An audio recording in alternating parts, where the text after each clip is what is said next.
Olá, meus amigos, boa noite. Mais uma semana que estamos aqui juntos, reunidos. Muita alegria que os benfeitores possam estar junto de nós, trazendo muita paz, muito esclarecimento e tenhamos uma noite de muito aprendizado.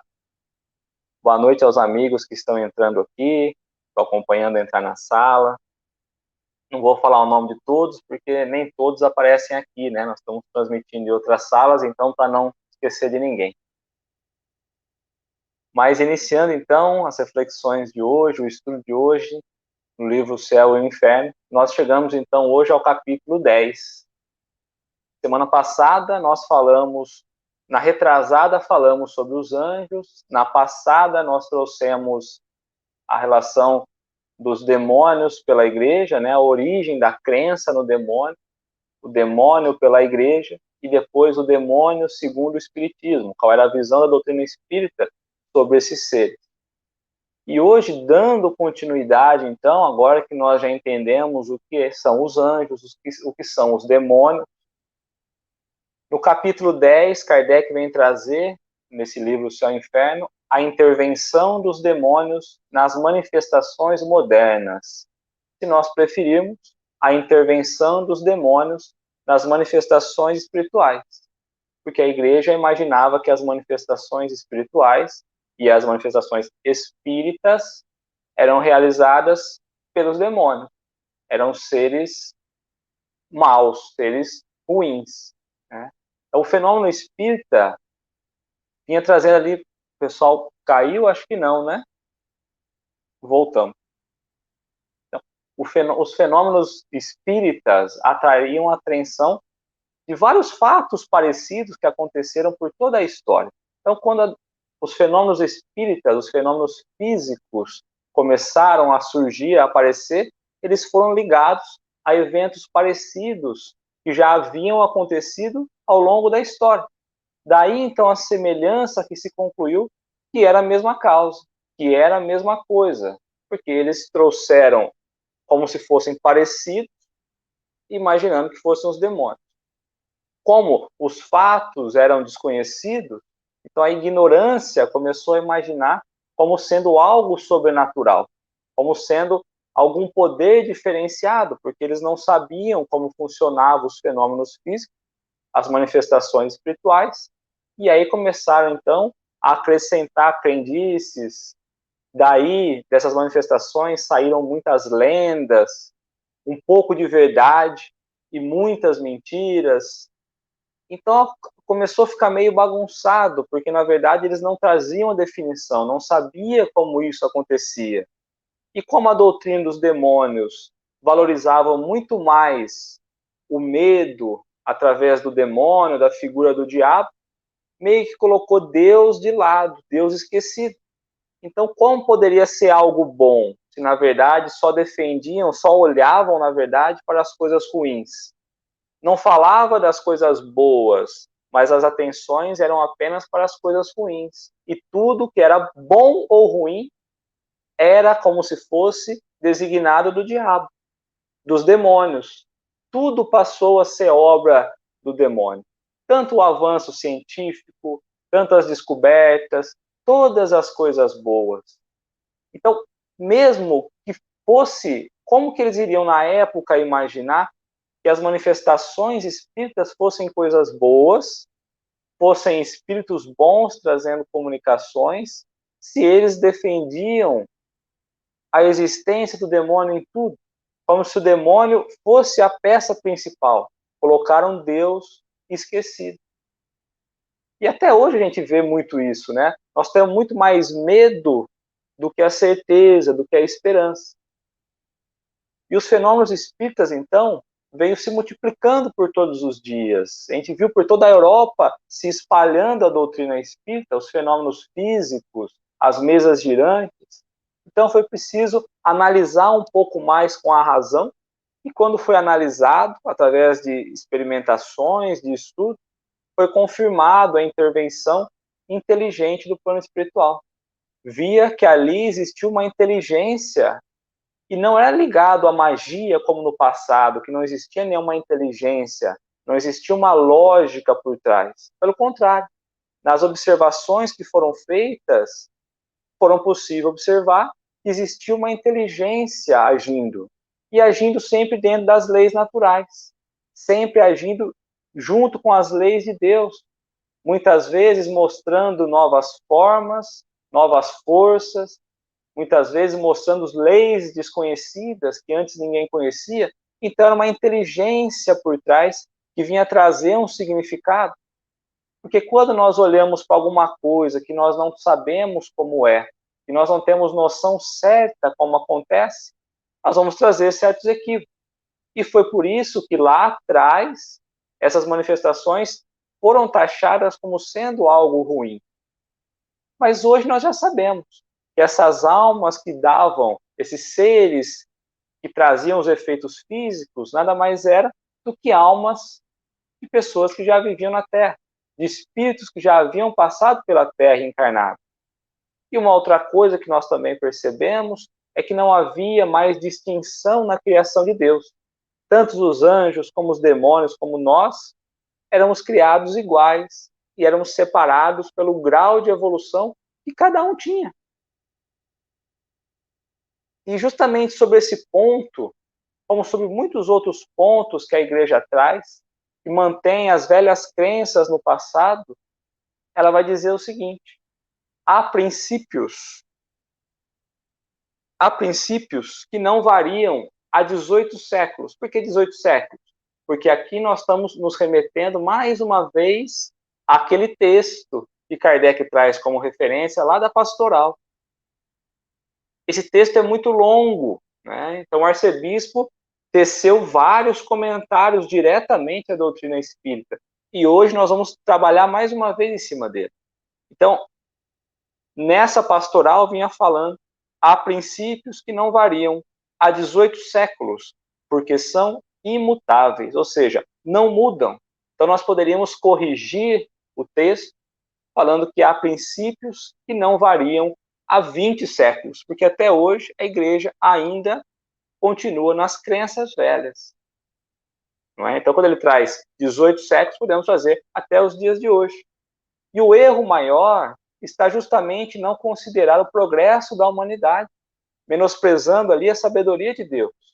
Porque muitas vezes, quando olhamos para o sistema colocado, para a interpretação colocada, nós vamos ver um rebaixamento da sabedoria de Deus. Porque nós estamos vendo ali nas crenças um não acompanhamento do avanço da humanidade, um não acompanhamento no progresso científico. E aí nós vamos vendo os dogmas sendo passados e sendo desacreditados. Porque se a ciência prova, se o avanço da humanidade prova diferente, como que eu vou acreditar em algo que quer falar justamente o contrário? E aí a igreja vem trazer algumas definições e falar justamente como ela entende essas intervenções dos diabos, dos demônios, ou dos diabos, né, dos demônios, nas manifestações espíritas. E a citação que nós vamos trazer aqui é um texto até um pouco extenso, mas é justamente as citações tiradas lá da pastoral. Kardec pega e vai analisá-la, justamente qual era a definição da igreja. Mais uma vez, Kardec não concluiu, Kardec não olhou para a igreja e tirou suas conclusões. Ele pegou a nota da igreja, a pastoral da igreja, e em cima do que a igreja falava, ele foi tecendo os comentários. Boa noite, Francisco, que eu vi que entrou agora, Miriam, Rosa, Márcio, Maria, Munira, quanta gente entrando. Sejam bem-vindos, meus amigos. Então, voltando aqui, Kardec vai pegar justamente a citação dessa pastoral e vai trazer para reflexão. Mas vamos ler agora o que essa pastoral trazia. Quais eram os conteúdos? E como ele disse, há 18 séculos não mudava e até hoje não muda. Então, se nós formos analisar justamente a definição da igreja, ela vai estar apoiando isso. E aqui não é uma crítica, é para que nós possamos abrir a nossa mente a fim de entender, trazer novos sentidos, porque às vezes acreditamos em algo e não paramos para pensar, não analisamos, não buscamos. E desde o começo tenho falado e estimulado para que possamos nós mergulhar no estudo, não trazer como verdade, mesmo as coisas de Kardec, e possamos questionar, olhar, analisar. E é isso que ele vai fazer justamente nesse texto.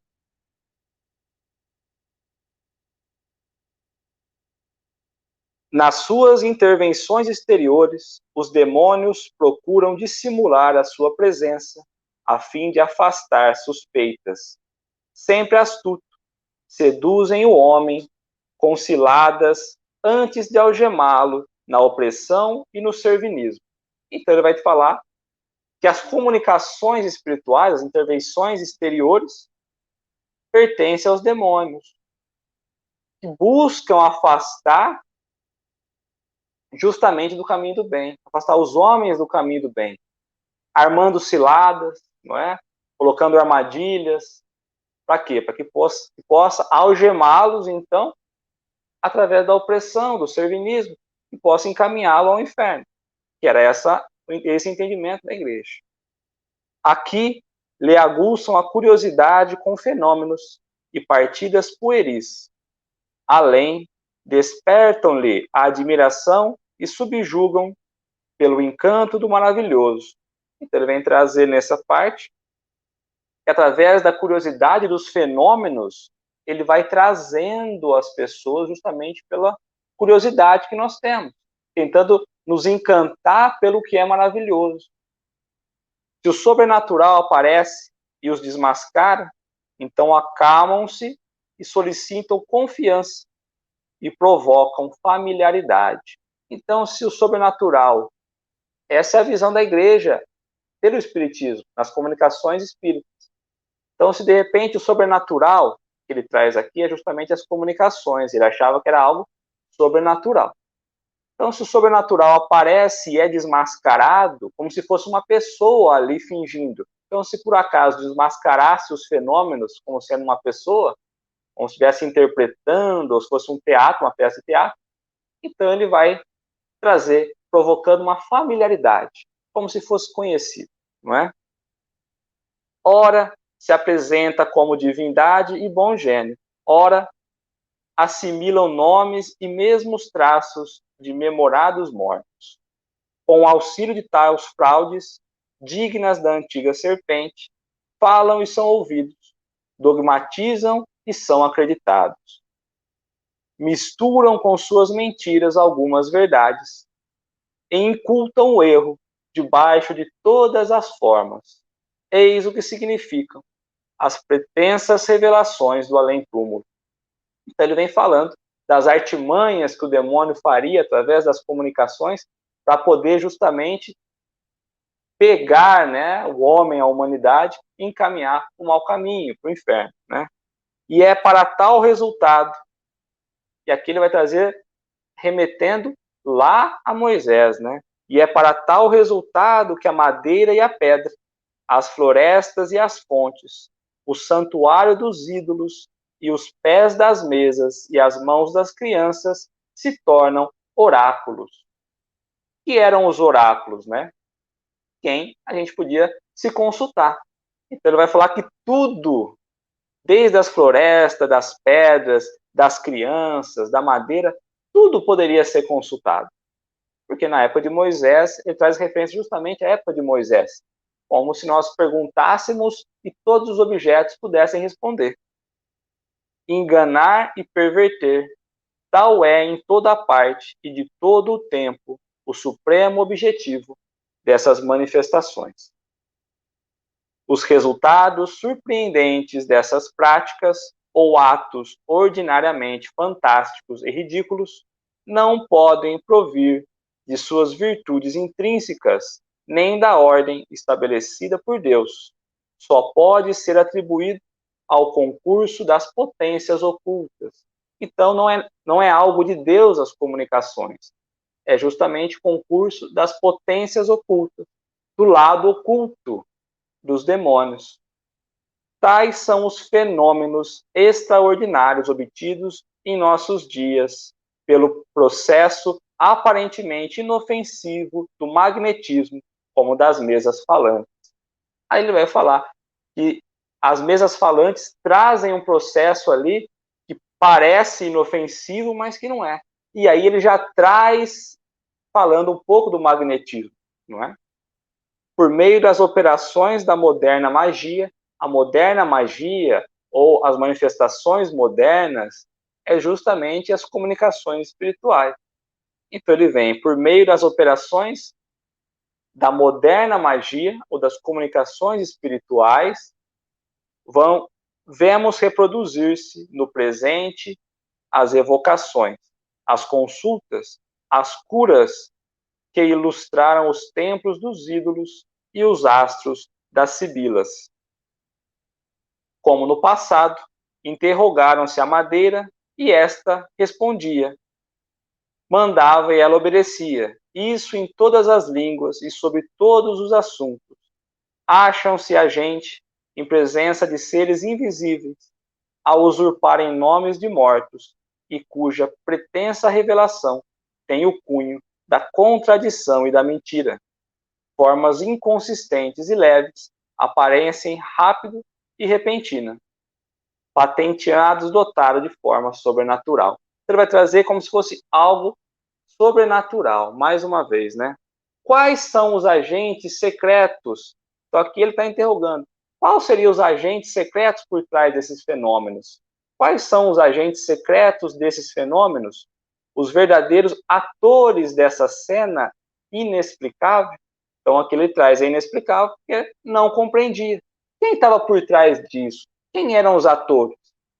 Não é? Os anjos não aceitariam tais papéis indignos, como também não se prestariam a todos os caprichos da curiosidade. Então, os anjos, os espíritos superiores, como nós já estudamos, já falamos passado, não aceitariam essas brincadeiras pueris, responder às curiosidades. As almas dos mortos que Deus proíbe evocar, essas demoram no lugar que eles designam a sua justiça e não podem, sem sua permissão, colocar-se às ordens dos vivos. Então, se Deus não permite, os demônios não podem se colocar às ordens dos vivos. Assim, os seres misteriosos que acodem ao primeiro apelo do ímpio não são nem enviados de Deus, nem apóstolos da verdade e da salvação, porém, fatores do erro e agente do inferno. Então, aqui ele vai colocar que essas pessoas, os seres misteriosos aqui, que vão até os ímpios, né, até os pecadores, eles não são enviados de Deus, são enviados do inferno, são agentes do inferno.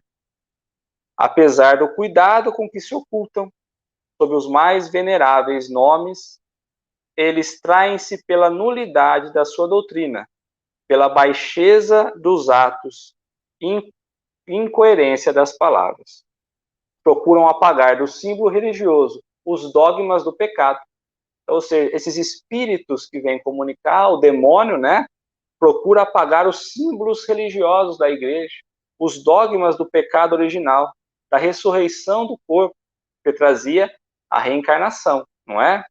Da eterna pena, ou seja, não tem mais as penas eternas, onde toda a revelação divina, para subtrair as leis, a sua verdadeira sanção e abrir ao vício de todas as barreiras. Então, porque se não tivesse esse medo, né, esses dogmas, o pecado original, a ressurreição, as penas eternas, o inferno, não é? Então, não teria mais barreira, abriria a porta para os vícios, romperia todas as barreiras. A incredulidade de nosso século facilitou-lhe o caminho. Assim, possam as sociedades cristãs, por uma sincera dedicação à fé católica, escapar ao perigo desta nova e terrível invasão. Então ele vai trazer a incredulidade do século que eles passavam. Mas por que eles passavam um período de incredulidade? Da onde vinha essa incredulidade? Justamente porque os dogmas, justamente porque a doutrina da igreja, a igreja, não trazia mais as respostas que eles buscavam. Então as pessoas deixavam de acreditar. Não tinha mais base, não tinha mais fundamento. E aí ele vai colocar que somente a fé dedicada, ou a dedicação à fé católica que vai permitir escapar do perigo dessa terrível invasão, como se fosse uma invasão dos demônios. Então, se nós tivéssemos a fé verdadeira católica, nós conseguiríamos escapar dessa invasão. Toda essa teoria, quando nós analisamos, ela se baseia no quê? Ela se firma no quê? Justamente na distinção de que os anjos e os demônios são seres distintos dos homens, como se eles tivessem sido feitos separados, com privilégio. Então, conclui-se que as manifestações dos demônios, como ele traz, é justamente as manifestações dos espíritos que nós conhecemos hoje. E é mais do que provado pela observação, pelo experimento, de que essas comunicações de fato existem. Né? Nós espíritas sabemos dessas comunicações, desse intercâmbio espiritual. Mas nós não vamos falar disso hoje. Nós podemos falar em outras oportunidades. Nós vamos olhar mais ao ponto do que a igreja falava e quais são essas manifestações, como elas aconteciam e quais eram as nossas interpretações, trazendo inclusive para o dia de hoje. Então, por um instante, vamos imaginar tudo isso que foi lido, tudo isso que foi falado, como sendo algo verdadeiro, como se essa teoria dessa pastoral fosse realmente verdade. Vamos trazer alguns argumentos e vamos olhar a base, ver se nós conseguimos manter o nosso argumento sobre alguns questionamentos. Então, primeiro, segundo a igreja, nós tínhamos 3 categorias de anjos, lembra? Eram 3 categorias de anjos, em cada categoria, mais 3 subcategorias. Mas a primeira categoria, ela vinha tratar justamente do céu, exclusivamente das coisas do céu. A segunda categoria, ela vinha justamente governar o universo. E a terceira categoria era responsável pela terra, ocupava a terra. E 1/3 desses que ocupavam a terra se rebelaram e viraram os demônios, e 2/3 ficaram como anjos, protetores, anjos da guarda. É essa a definição que nós trazíamos. Somente uma parte dos anjos se revoltaram. E a pergunta inicial que fica é justamente pela igualdade de Deus e pela justiça de Deus, por que os anjos bons não se manifestavam? Apenas os demônios se manifestavam? Quais seriam os privilégios que o demônio tinha que poderia se manifestar e os bons espíritos não? Que os anjos não?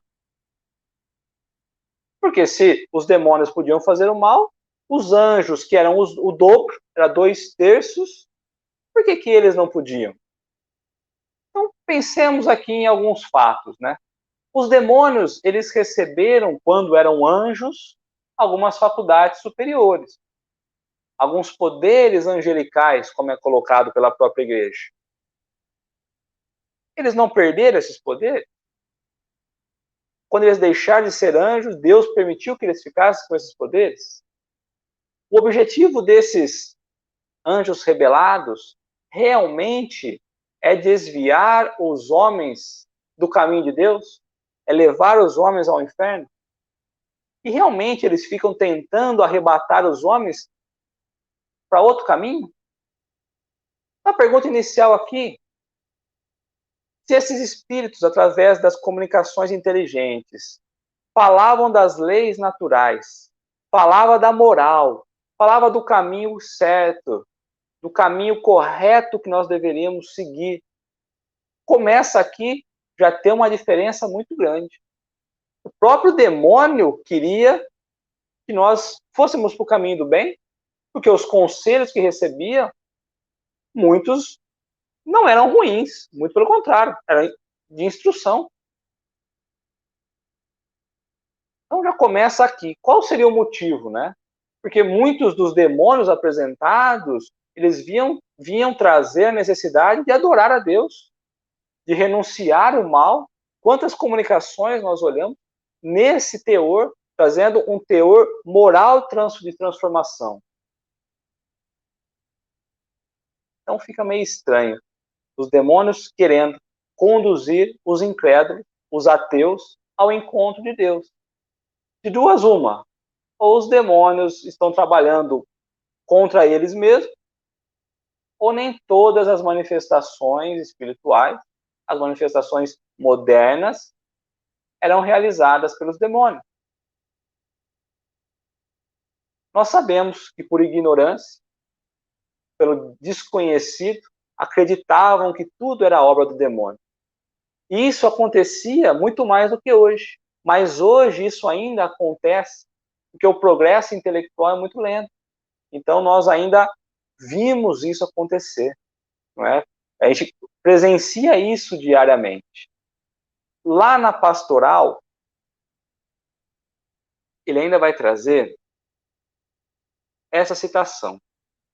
Eles propagam o erro de todas as formas, e é para obter esses resultados que a madeira, a pedra, as florestas, as pontes, o santuário dos ídolos, os pés das mesas, as mãos das crianças se tornam oráculos. Oráculos, de novo, é aquele em que eu vou perguntar e eu obtenho resposta.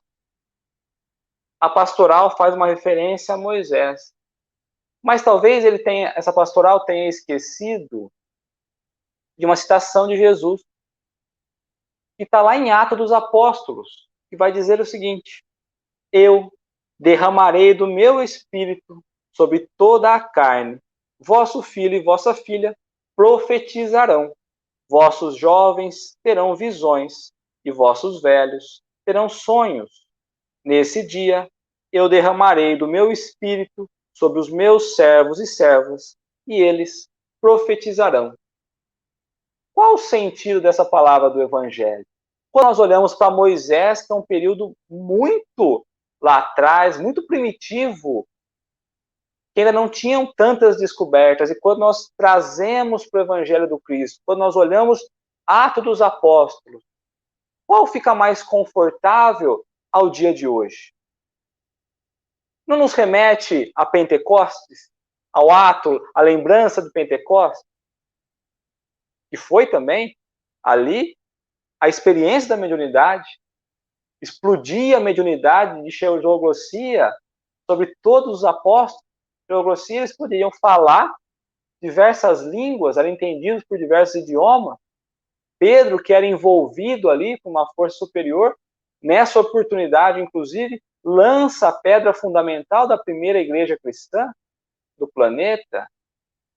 E às vezes imaginamos que a igreja é a igreja como nós conhecemos. Não. A igreja do passado eram nas casas das pessoas. Não é a igreja propriamente dita como nós conhecemos hoje. Então, conforme Pedro vai falando no discurso de Pedro, ele demonstra uma ação programada do plano espiritual superior. Todos são envolvidos, todos começam a falar. E naquele momento, então, eles se transformam em cartas vivas do Evangelho, como nós conhecemos na passagem. É o plano superior coordenando esse movimento. E os pontos luminosos que se encontravam sobre as cabeças eram justamente os efeitos físicos. Eram os espíritos que se mostravam apenas o necessário a serem percebidos e que ficaram conhecidos como sendo as línguas de fogo.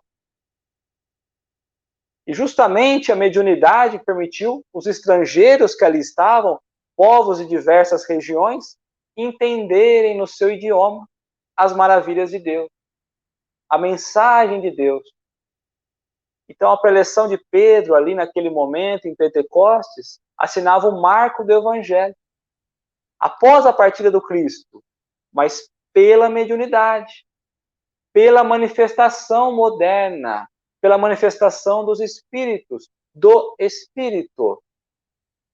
E justamente no seu discurso, ele vai falar da importância da mediunidade, que caracterizaria ali um novo ciclo para a evolução da humanidade. A humanidade terrestre nunca mais seria a mesma a partir daquele momento.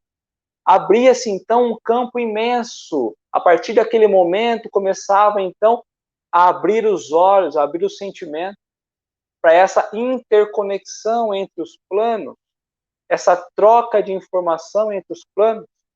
Cristo vem trazer, vem mostrar como sendo algo natural esse intercâmbio. Então, nesse momento, os apóstolos tomados não foram contrários à ideia, muito pelo contrário. Anunciaram como sendo uma graça de Deus e não como sendo uma obra do demônio, porque já viviam com Cristo, já conseguiam entender e ver o lado bom. Por que então nós não podemos ver a mediunidade, as comunicações, as intervenções espirituais como ações de Deus em nossa vida?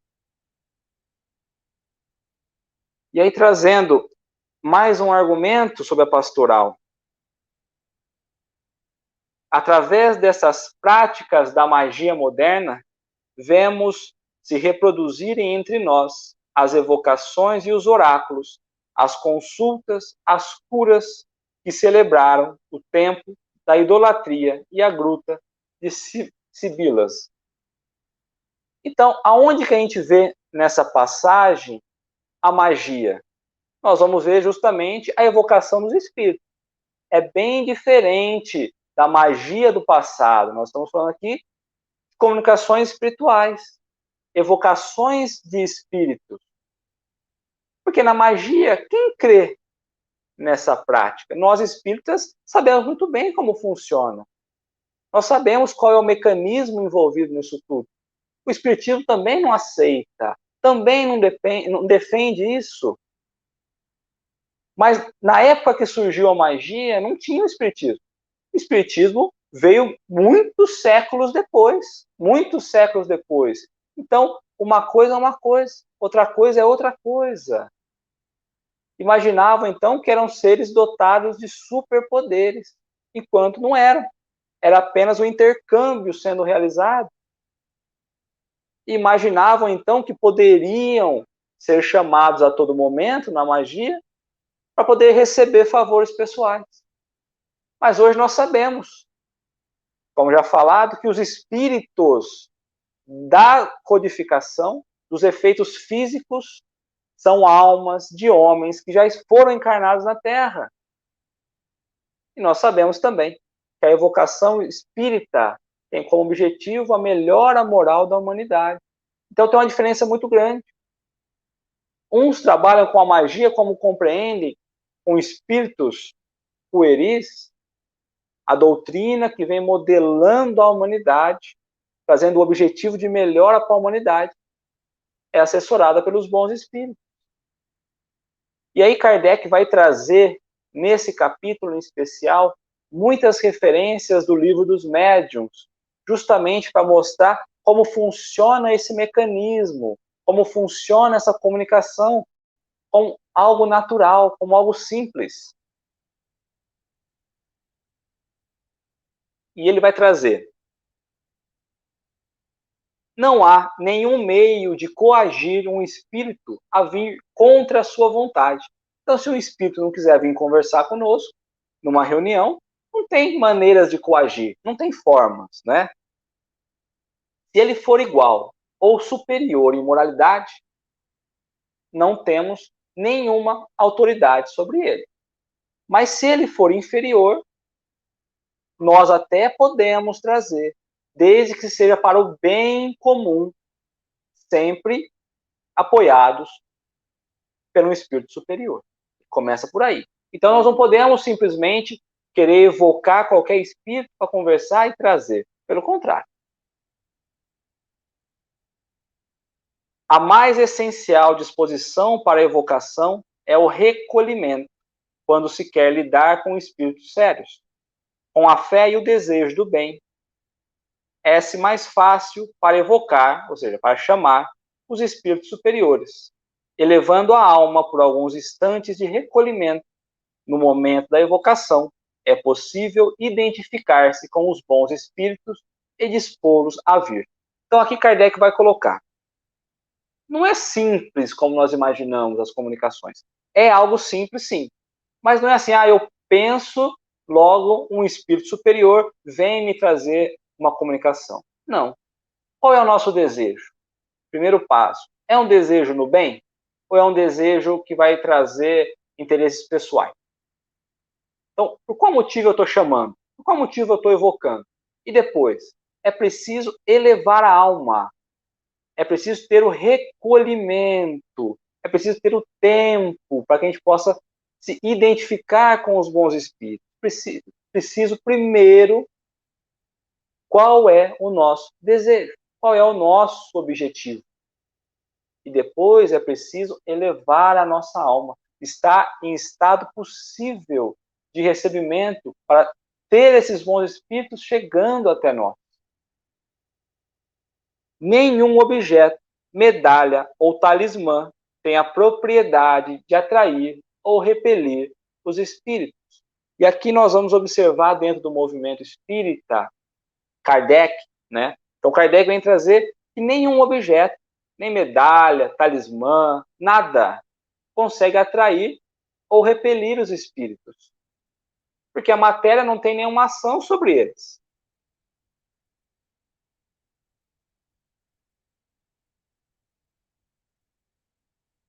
Acho que tinha travado, mas voltou, né? Então, nenhum objeto ou medalha ou talismã tem propriedade de atrair ou repelir os espíritos. Por quê? Porque a matéria não tem ação sobre os espíritos. O que é espírito? É espírito. O que é matéria? É matéria. Um bom espírito, um espírito superior, nunca vai nos aconselhar a ter um talismã. Muito pelo contrário. Porque a virtude dos talismãs nunca exigiu, né, nada espiritual. Muito pelo contrário. Ele partiu justamente da imaginação das pessoas. Aí eu imagino isso, então eu vou indicar isso. Então Kardec coloca que não tem como. Nenhum talismã, nenhuma peça, nenhum objeto vai ter influência sobre o espírito. Não há fórmulas sacramental para a evolução, para a evocação dos espíritos. Então, não tem sacramento, não tem fórmulas secretas. Todo aquele que pretende estabelecer pode ser taxado de charlatanismo, porque não tem fórmulas nenhuma. Então você vê vários trejeitos, várias fórmulas, várias regras, e isso não cabe dentro da comunicação. Nós podemos identificar como sendo charlatanismo, porque a forma não é nada. Para o espírito, uma forma não é nada.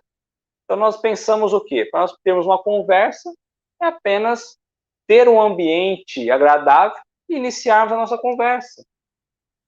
E outra coisa, a doutrina vai trazer que a evocação, o chamar, o pensar, o mentalizar, deve ser feito sempre em nome de Deus. Outra coisa importante, né? Kardec coloca, os espíritos que marcam encontros em lugares tenebrosos, né? Assustadores, fora de hora, em hora não apropriada, são espíritos que estão se divertindo às custas de quem está escutando. É preciso ter cuidado, porque os bons espíritos não vão marcar em lugares perigosos, muito pelo contrário, vão ter as comunicações em locais seguros, nos centros espíritas, em locais preparados, que traz ali uma segurança fluídica, energética, espiritual, mental de quem ali está conversando. Então, se for algo em algum lugar assustador, tenebroso, numa hora muito diferente da convencional, não é um bom espírito se comunicando. Não há dias nem horas mais propícios à evocação. Aqui é importante, não há dias nem horas, mas também não é a todo momento.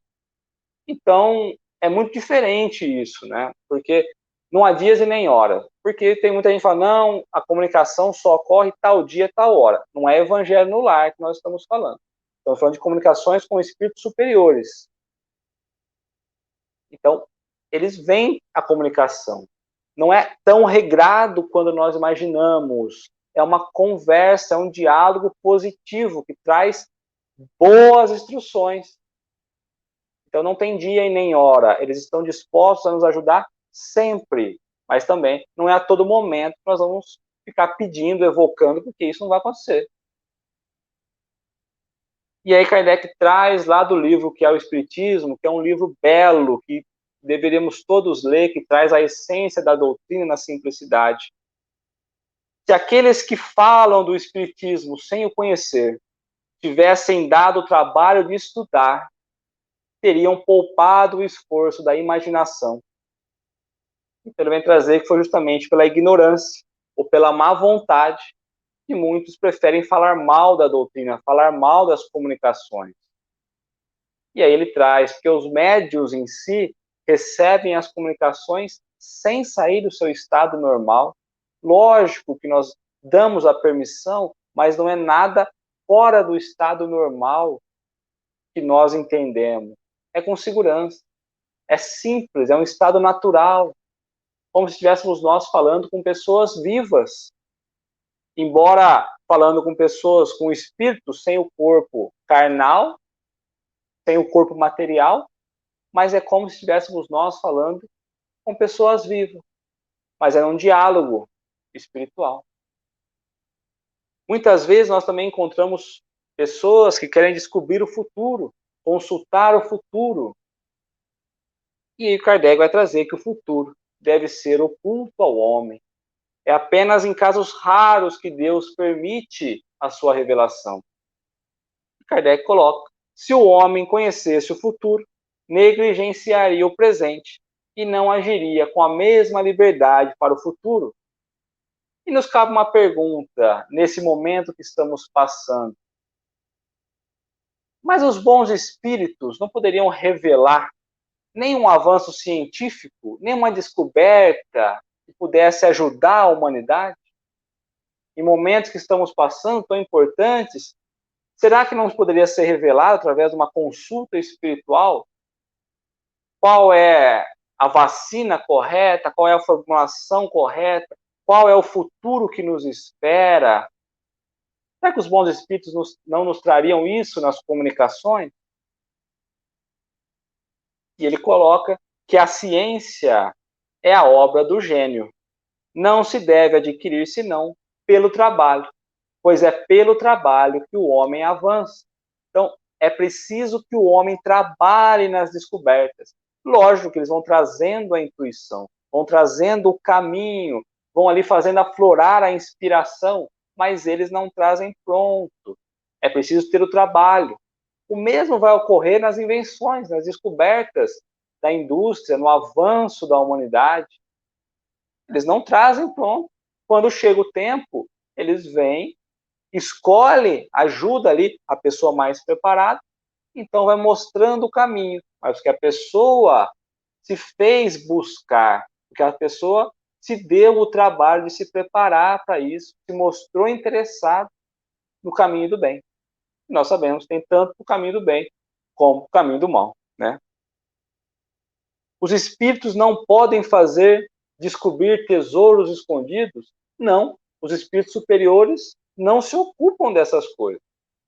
Mas os espíritos inferiores, sim. Mas não mostram, porque também não sabem onde estão os tesouros escondidos. Mas muitas vezes fica brincando, falando, mostrando, instigando a pessoa a procurar, e muitas vezes em locais opostos, que não é o correto, porque eles também não trazem essa informação. Se a riqueza tem que chegar a alguém, ela vai chegar por meios naturais, pela lei natural, e não de outra forma. Então não adianta a gente ficar buscando, a gente vê muita gente buscando respostas, e ela vem com o tempo. O Espiritismo esclarece-nos as propriedades do fluido que são os agentes e os meios de ação do mundo invisível.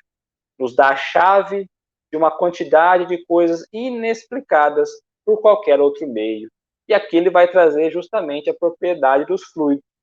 Podemos falar também do magnetismo, que muitas coisas que nós desconhecemos, quando nós passamos a ter consciência desses elementos, dessas forças, dessas leis, nós começamos a entender, compreender como as coisas funcionam. Deixa de ser um mistério e passa a ser uma realidade, ser algo normal, natural.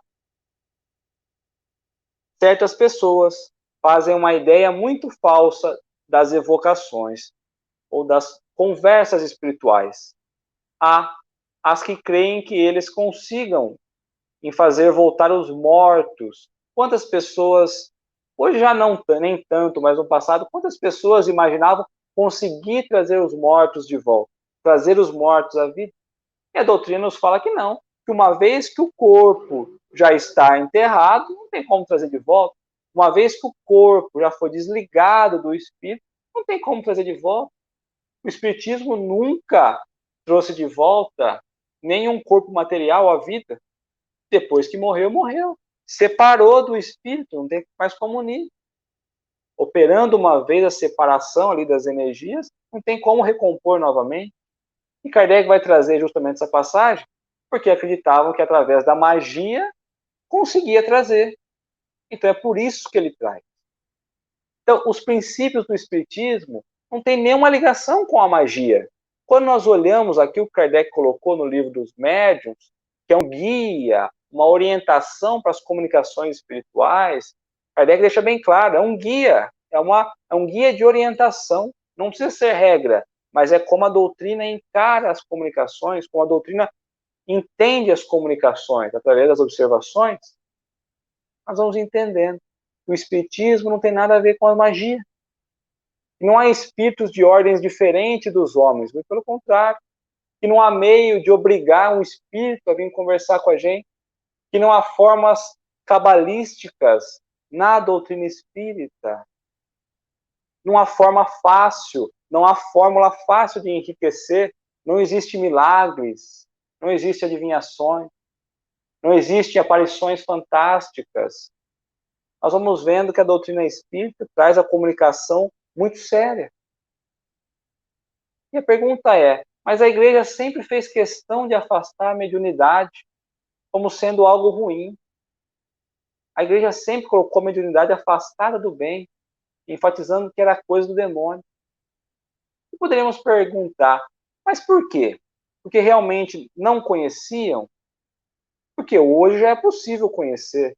Lá no passado, talvez não. Mas os princípios continuam o mesmo. E se nós parássemos para pensar, as informações trazidas pelos bons espíritos ia muito contrário à ideia de poder. Então a igreja sempre quis ter o poder, ela sempre buscou o poder. E os bons espíritos traziam ideias que iam contra esse poder. Os espíritos superiores quebravam o dogma da doutrina do medo, não é? E se não tem o medo, como que eles conseguem controlar os ignorantes, as pessoas que não têm conhecimento?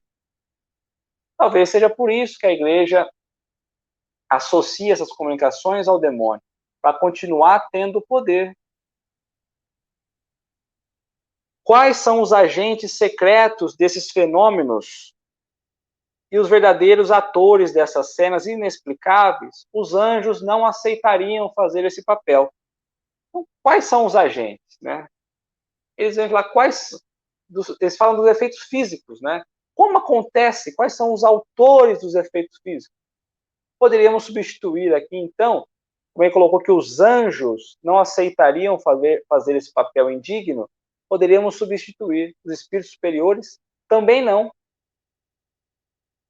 E quando nós olhamos para alguns efeitos físicos, eles são pouco dignos. Então nós podemos trazer que não são de espíritos superiores, são de espíritos inferiores, que ainda habitam no mal. Então tem uma diferença muito grande. E poderíamos perguntar, e as curas, as aparições, que estão registradas de fato nos livros santos, como sendo os milagres dos anjos e dos santos? Como seria explicado? Por que será que esses anjos haviam parado de atuar no bem? Por que essas mesmas obras no passado eram trazidas como milagres, milagres santos, e hoje não mais?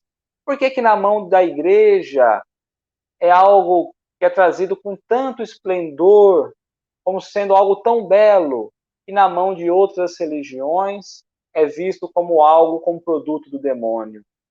Onde está a diferença disso? Valemos refletir sobre isso.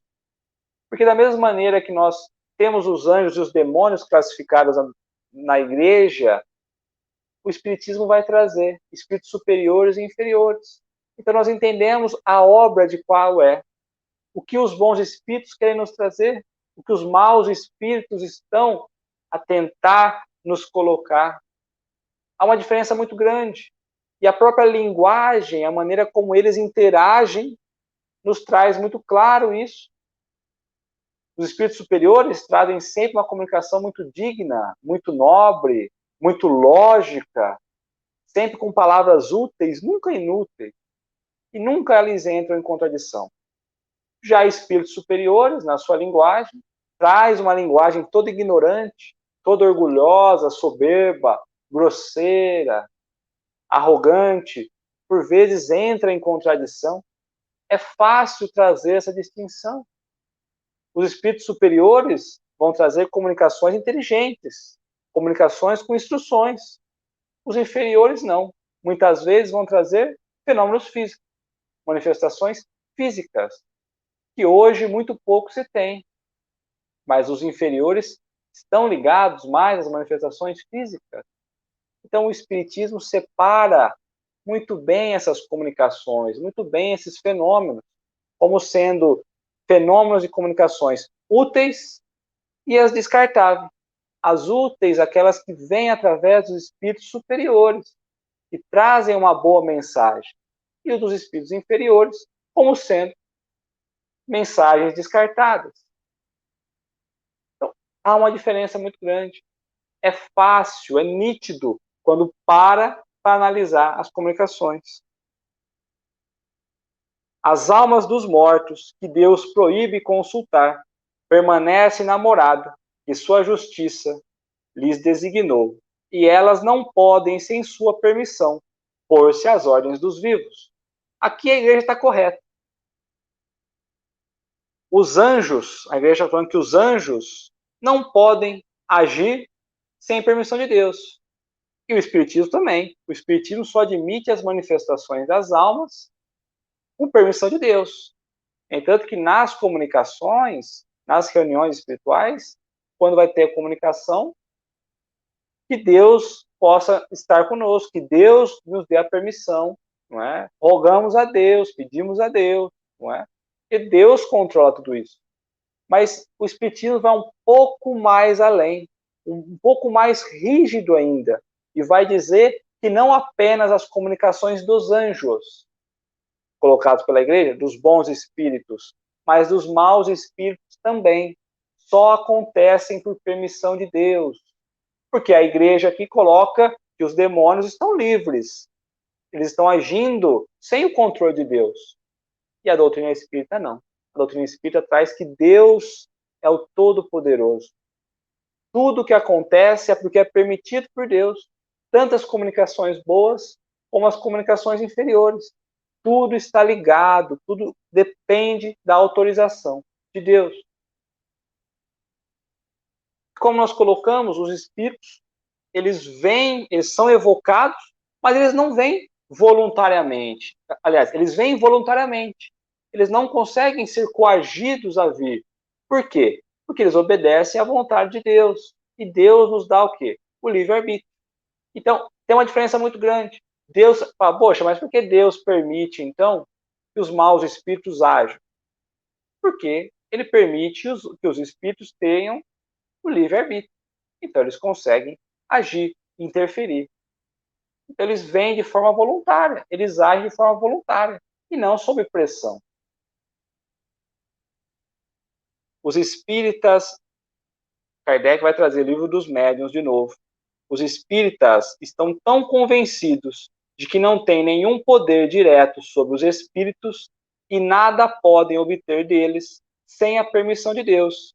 E quando chamam um espírito qualquer, dizem: peço a Deus Todo-Poderoso que permita a um bom espírito se comunicar. Aqui ele fala das reuniões, e trazendo até referência na época da codificação, como ele fazia e como hoje nós deveríamos fazer. Trazer graça a Deus e entender que Deus está à frente disso. Deus comanda isso. Porque se assim não fosse, isso já não teria acontecido.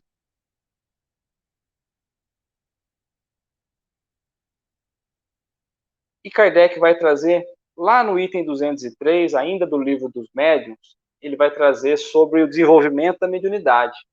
O início da mediunidade, quando está aflorando a mediunidade. Então é um desejo natural ali de todo aspirante médium, de todos que começam a desenvolver a mediunidade, querer conversar, confabular com os espíritos, buscar espíritos de pessoas familiares, pessoas que eram caras, que tinham uma amizade, mas não é bem assim.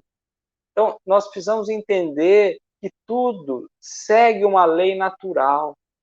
É preciso estar preparado, é preciso ter as energias preparadas, ambientes preparados. Não é assim como a igreja traz, que a todo momento o demônio está lá querendo nos desviar. Não é assim. Depende muito da nossa vibração, do nosso pensamento, da nossa ação, como nós nos posicionamos, tanto para os maus como para os bons. Tudo depende da nossa forma de pensar, da nossa forma de agir, da energia, do preparo, do nosso desejo central, por bem ou por mal. Então, as acusações que a igreja trazia, né, contra a vocação dos espíritos, não atinge diretamente o espiritismo. Muito pelo contrário. Atinge diretamente a magia, lá da época de Moisés. Como é mal compreendida a doutrina espírita pela própria igreja. Não é? Então, é preciso, nós espíritas também, antes de acusar, antes de criticar, conhecer os fatos e mais a fundo, olhar, analisar. Não precisamos criticar a religião do outro. Podemos analisar, interpretar e mais a fundo, falar isso está certo, isso está errado. Mas é preciso conhecer os fatos, conhecer a verdade. E ainda trazendo referência lá na pastoral, os seres misteriosos que ocorrem assim ao primeiro apelo dos ímpios, como do fiel, do crime como da inocência, não são nem enviados de Deus, nem os apóstolos da verdade e da salvação, mas os adeptos do erro e do inferno. Então ele vai falar que os seres misteriosos que vêm ao primeiro apelo, ao primeiro pedido de ajuda, esses seres espirituais não estão amando de Deus, estão amando do inferno, que é justamente os adeptos do erro. Por essas palavras podemos entender, então, que Deus não permite que os bons espíritos nos ajudem os necessitados. Pelo contrário, né? Deus vai enviar espíritos bons a fim de ajudar aqueles que necessitam, e não vai enviar espíritos maus a fim de afundar ainda mais, a fim de prejudicar ainda mais. E a reflexão aqui, para que servem então os anjos se ele não usa benefício a ninguém que precisa? Estamos nós jogados aos demônios, às más comunicações, às más manifestações modernas. Para que servem os anjos? Não parecem aqui mais a imagem do rico egoísta que deixa o pobre morrer à sua porta com fome? Muitas vezes esquecemos das falas do Cristo, como lá atrás e como agora, e Cristo vem falar que ele não veio pelos sãos, mas ele veio pelos doentes. Então, qual é a surpresa nossa em aceitar que os espíritos superiores venham ajudar os espíritos inferiores? Isso acontece, isso é natural, isso é normal, isso é o que deve acontecer. Deus está nesse comando e é por isso que os espíritos superiores conseguem acessar os espíritos inferiores. Então é preciso agradecer a Deus a todo momento, porque a todo momento somos nós visitados pelos espíritos superiores, que nos ajudam, que nos trazem coragem, que nos trazem esperança. E mais uma vez, quando olhamos aos anjos, mais propriamente aos anjos da guarda, por que eles não nos ajudam? Por que não podem usar dos métodos mais efetivos, mais diretos? Por que somente o mal foi dado essa condição de agir em todos nós? Se assim fosse, nós teríamos que considerar que os maus espíritos, ou o demônio, ele presta um serviço muito melhor à humanidade. Pois se esses espíritos que trazem comunicação, nos trazendo a boa nova, são o retrato dos demônios, são os demônios agindo, eles trabalham muito mais do que os anjos. Aliás, os anjos se afastaram então do bem, se assim o foi. Porque vários espíritos superiores nas comunicações trazem a mensagem do Evangelho, trazem a mensagem que acende a chama no coração, que tira a pessoa do desespero, muitas vezes tira a pessoa do pântano, trazendo esperança, amor, confiança.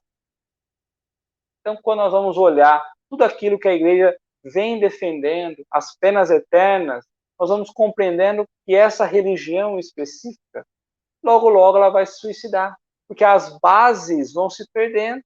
As bases no demônio, nas penas eternas, não existem mais. Sabemos nós que Deus enviou Cristo justamente para nos salvar. E a pergunta que fica, por que então, depois que o Cristo foi embora, nós ficamos aqui as tentações dos demônios? Deus não mandaria mais nenhuma mensagem, nenhum mensageiro para nos ajudar? Muitos viveram com Jesus, outros não tiveram oportunidade, outros desconhecem a mensagem, outros morrerão sem conhecer esses ensinamentos. Por que Deus não enviaria novas mensagens, novos mensageiros? Deus, que tudo sabe, não sabia que a sua mensagem poderia se desvirtuar, se corromper? Então, será que somente lá na época de Jesus, há 20 séculos atrás, nós não teríamos mais nenhum intercâmbio? Será? Na verdade, temos, e a todo momento somos nós surpreendidos com a boa nova. São os que a igreja chama de demônios, que são os verdadeiros mensageiros de Deus, nos trazendo ânimo e alimento ao coração. O mesmo fizeram com Jesus no passado, desacreditaram, fizeram-lhe sofrer, fizeram silenciar. E Jesus falou o quê? Reconhecerei a árvore pelos bons frutos, não é isso? Então, tenhamos calma, tenhamos paciência. Possamos olhar os bons frutos que saem da árvore do Evangelho, da doutrina espírita. Reconhecerei a árvore pelo fruto. Assim fizeram com Jesus também. Diziam que ele trazia a magia, a feitiçaria. E hoje, ele é o caminho, a verdade e a vida. Ele é o ser principal, inclusive, da igreja, que acho que esqueceu o passado.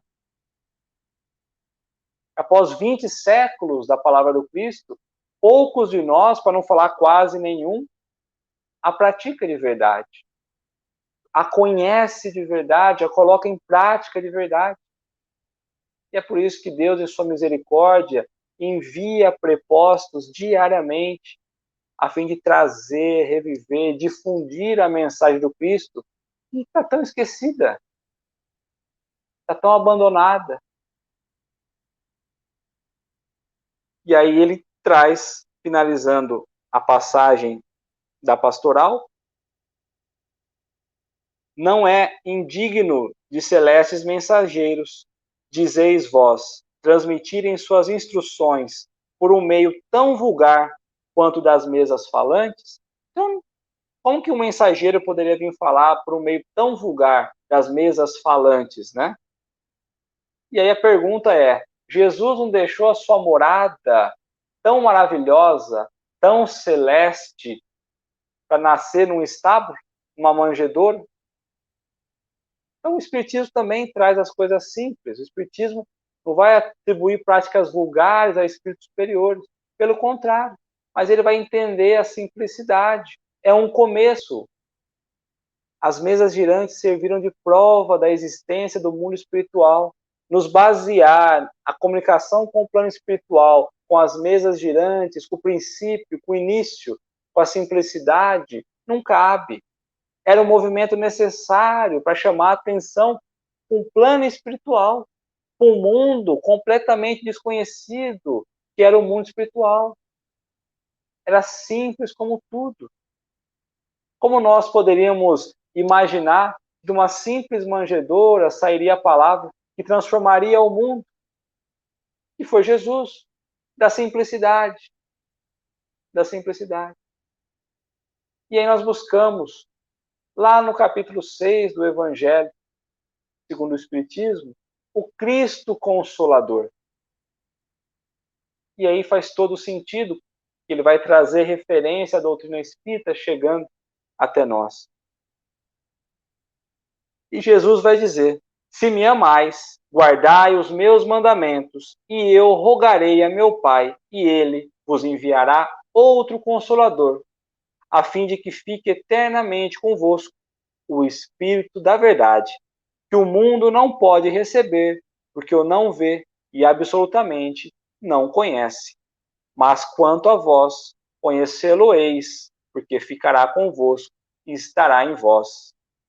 Porém, o Consolador, que é o Santo Espírito, não é o Espírito Santo, é o Santo Espírito, que meu Pai enviará em meu nome, vos ensinará todas as coisas e vos fará recordar tudo o que foi dito. Então, Jesus nos promete um novo Consolador depois da partida dele. Ele mesmo deixou isso bem desenhado, que o mundo naquela época ainda não podia conhecer, que ainda não estava maduro o suficiente para compreender. Se o Espírito da Verdade tinha que vir, ele vinha ensinar coisas que o Cristo não havia ensinado. Outra vez coisas que nós iríamos esquecer, nós não teríamos compreendido por algum motivo. O Cristo fala de um Consolador futuro, e que nós sabemos que é o Espiritismo, que vai nos trazer o conforto. O Espiritismo vem justamente cumprir a promessa do Cristo, vem abrir nossos olhos, nossos ouvidos, os olhos de ver, ouvidos de ouvir. O Espiritismo vem levantar o véu sobre o mistério da humanidade, do universo, vem fazer que o homem compreenda de onde vem, para onde vai, vem trazer consolação aos corações. Muito mais do que isso, o Espiritismo vem atrair para os verdadeiros princípios da lei de Deus, colocando ali pela fé inabalável e pela esperança no caminho correto, trazendo a claridade do Evangelho. Mas ainda hoje, milhões e milhões de criaturas possuem a fé baseada em crenças do passado.